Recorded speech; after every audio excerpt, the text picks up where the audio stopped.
What's up guys, today I'm going to overclock this laptop. This model is the Gateway ML3109.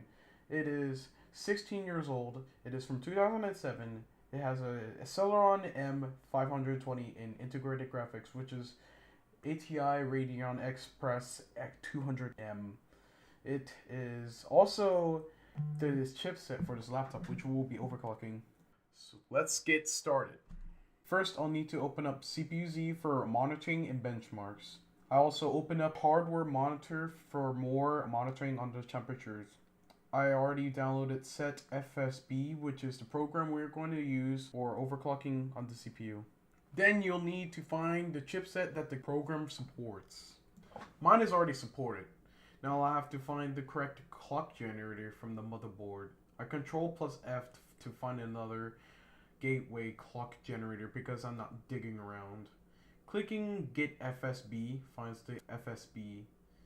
If it outputs an error, find another clock generator. Make sure it has your manufacturer. Now I can set my clock speeds.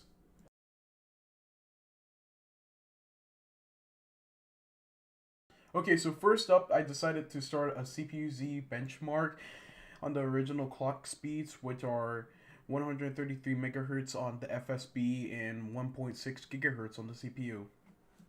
Here are the CPU-Z scores. Not bad for a single core CPU. Pressing the button with the small right arrow increases the clock speed. Now I'll increase it to 150 megahertz FSB. You can see that the CPU has to overclock to 1.8 gigahertz. Now I'll also do some CPU-Z benchmarks with this and see how the scores are going to be.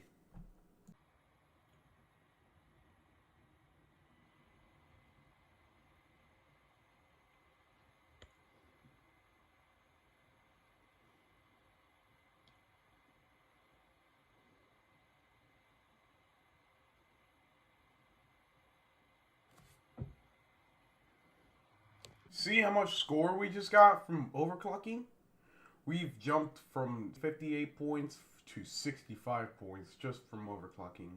We could actually play some videos and do more faster web browsing, meaning if we hit our max overclock limit. Now I just set this to 160 megahertz FSB and now we get 1.92 gigahertz with the CPU. Let's benchmark it again in CPU-Z.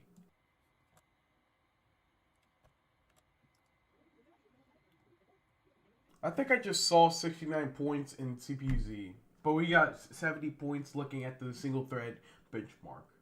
We are actually getting somewhere with this overclock. Let's compare these.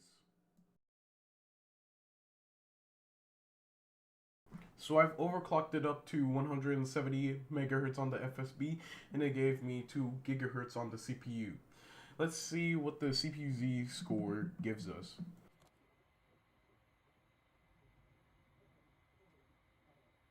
It looks like we got 74 points in the CPU-Z benchmark.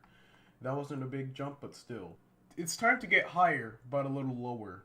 177.5 megahertz on the FSB this time instead of the 10 megahertz increase we did earlier. 2.12 gigahertz on the CPU as well.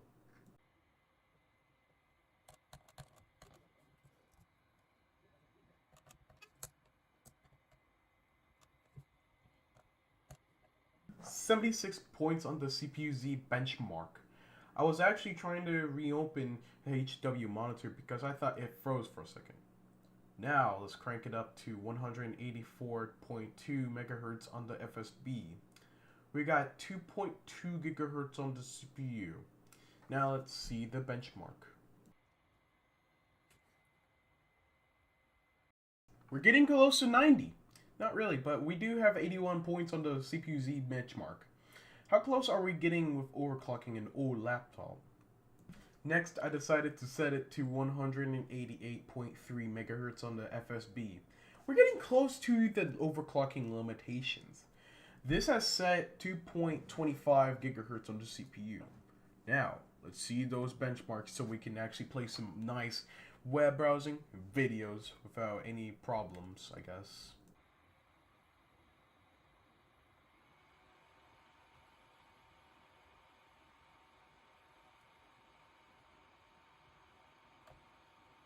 As you can see, we got 83 points rounded up. That's not an actual big jump, but we're close to the limitations.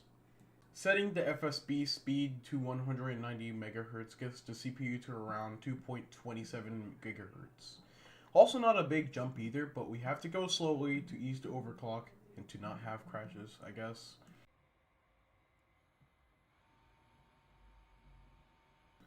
It looks like we got the same score as before. It's probably because we barely increased the clock speeds.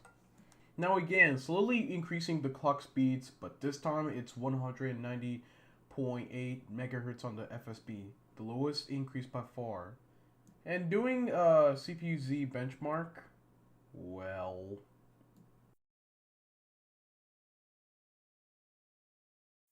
it crashed. It seems like 190.8 megahertz it was too much for the little motherboard or system. It shut off before booting into Windows, which is weird, but after some time it booted back into Windows. For the video playback test, I decided to play one of my videos from a year ago, using H.264, a Chrome extension as well. And with 360p it's not that good. It mostly froze on one part of a video once. 144p video playback was better than before, but still not that good. For kicks and giggles, I decided to play 720p with 60 FPS, and it's also not that good. In fact, slowly and sluggishly. I felt like Chromium was too much, and yes, I was using Chromium instead of Chrome because it's much better. So I decided to use Chameleon, and it's not any better. And although 144p playback doesn't seem to have much dropped frames, for some reason it looks like 15 Hz to me, or 15 frames per second. So yes, this old laptop with a Celeron M can overclock, but you could buy a newer laptop with a Celeron and you would be better off using it. But yeah, I wanted to see if this laptop can do some overclocking. We got it to double the performance than what we had in the CPU-Z benchmarks. That's all for this video. Thank you for watching and see you in the next one. Bye bye.